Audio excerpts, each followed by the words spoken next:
We have the best, and I mean that literally, coverage of this Iranian situation that is the subject of this evening's Talking Points memo. Always good to watch this broadcast with a pen and paper. And you're going to hear things that contradict the other news agencies. Trust us. We will back everything up. So President Trump, as you may know, is in France for the G7 meeting, but everybody's there. And the French and the Europeans and the Asians and the Japanese are all very happy about the cessation of hostilities between Iran, USA, and Israel. And they won and did nothing to help the United States and Israel tamp down the threat from this terrorist state, Iran. Zero. So they get the benefit of all of our tax money, and we'll get into that. Europe gets free riders again. So why wouldn't you be happy? And they're all clapping for Trump, and they like him now. Okay, gone is Greenland. All right, so the president opens with what exactly the deal is with Iran. Go. And it's a memorandum of understanding. If it doesn't get done in 60 days, that's all right. We go back to bombing. You know, I don't want to do that because it's so good. But we might have to, because we're never going to let them have a nuclear weapon. So that was a headline today, that the Iranian pursuit of a nuclear weapon is dead. It's not dead, but it's badly, badly damaged. Now, people believe what they want to believe. The Democratic Party is going to tell you that President Obama had the Iranians locked down, that there was no threat. All right. I mean, it's a useless debate. It's useless. So we assume, and I hope I'm right because I don't want to mislead you, that Iran did ramp up its uranium enrichment and was a threat. So we assume that is true.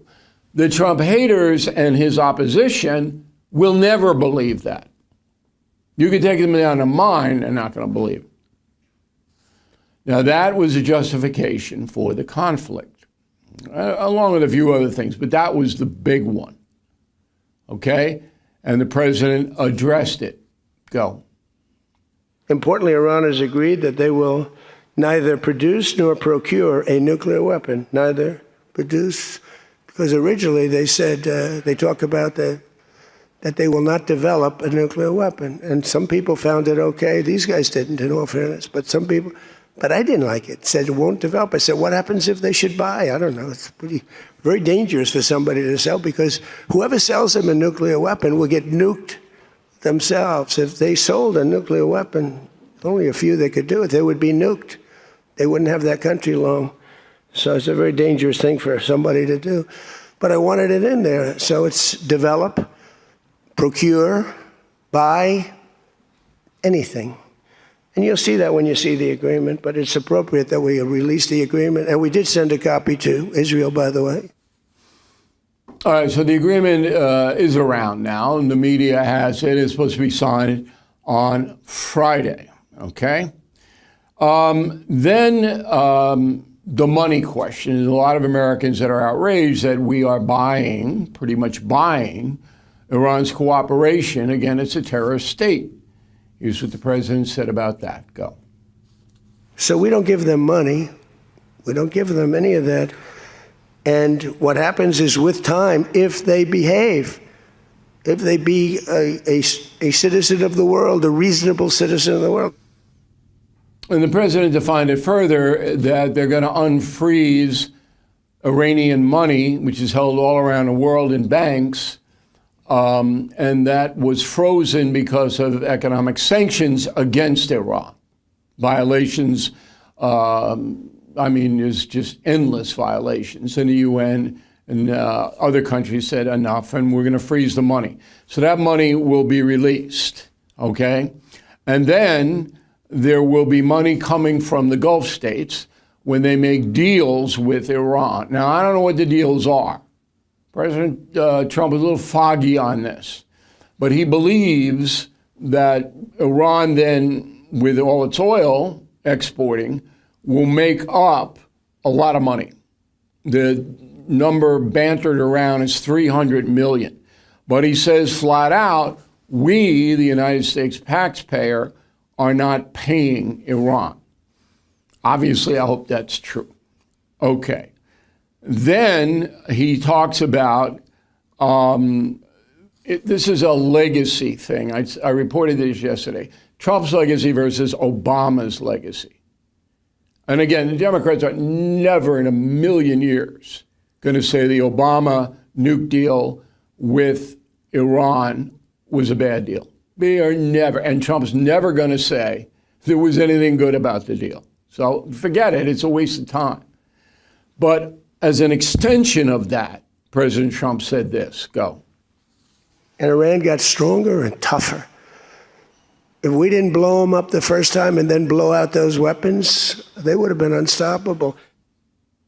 Okay, now he's talking about the bombing last June, a year ago, I should say, that downgraded not only the uranium, but also ballistic missiles and across the board. Now, we could confirm the ballistic missiles and the other ordnance, military ordnance. A lot of it was destroyed.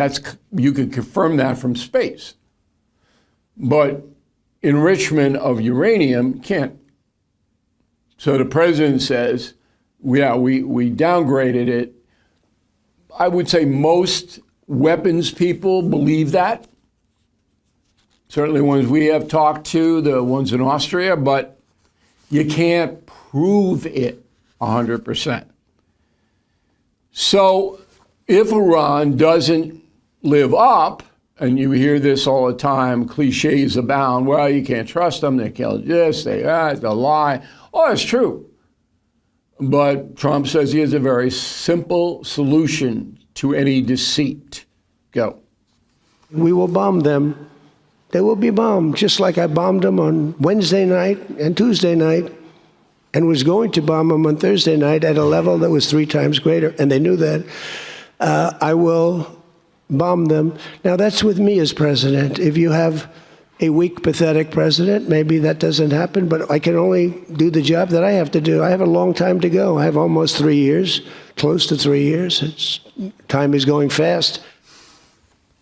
Now, I know that President Trump doesn't want to bomb them, okay? It costs an enormous amount of money to do that, and he doesn't want dead bodies, civilians, all over the place.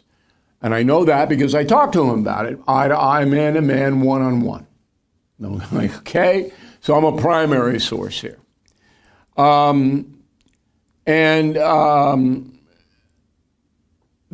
So far, according to Pentagon, we have spent $30 billion on the Iranian conflict. $30 billion. A lot of money. Spain didn't kick in anything, as I mentioned. All right. So I wish you guys were all here if you have any other questions. The other thing that that the president really didn't address, okay, and I was disappointed that he didn't, so we didn't get the weapons inspectors. He didn't get that. What about Hormuz? So Hormuz is open now, and the Iranians are shipping oil out of there through tankers, and every other country shipping in and out. So it's open. But who controls it? Who controls that body of water? Apparently that's not in any memorandum or any treaty or anything. It's pretty important. Is it A-line important? Did we go to war to open the Strait of Hormuz? No. But because the Iranians were effective in intimidating the insurance companies that spend an enormous amount of money on the tankers, insuring the tankers. A lot of the tankers didn't move in there. It wasn't that Iran had all this ordnance that they would throw. It's just the threat of it. And that paralyzed a lot of oil sales. And then Herbert Hoover made an appearance in the president's speech going, Trump said, I don't want to be Herbert Hoover and preside over a worldwide depression. And that was Iran's big weapon, that they would create so much chaos in the shipping of oil that the world would go into a recession or depression. And Herbert Hoover, and I was complimented because Donald Trump read my book, Confronting the Presidents, and we went into the Hoover thing big time. And he knows that now. Did he use that off my book? I can't say, but I know he read it. Okay, so let me just recap, because there's a lot going on here. So Trump believes that he's got the Iranians receding from the uranium enrichment nuke weapons. He believes that. If they don't or go back, he's going to destroy the country militarily, going to destroy them militarily. So he said, I have an assurance because we wreaked so much damage on them, we'll do it 5 times as much. Hormuz is still undefined. Okay, we just don't know what that's going to be. I don't suspect it's going to be a major problem because, again, money drives this. Money is driving this. And the Gulf states, and he mentioned all of them, Qatar and Saudi Arabia and Emirates and all that, they're going to make deals with Iran, financial deal. Everybody's going to be in the Iran business for a while. And Trump knows that. And that was part of the equation to the mullahs. You want to rebuild your country, this is the way to do it because we've destroyed your country.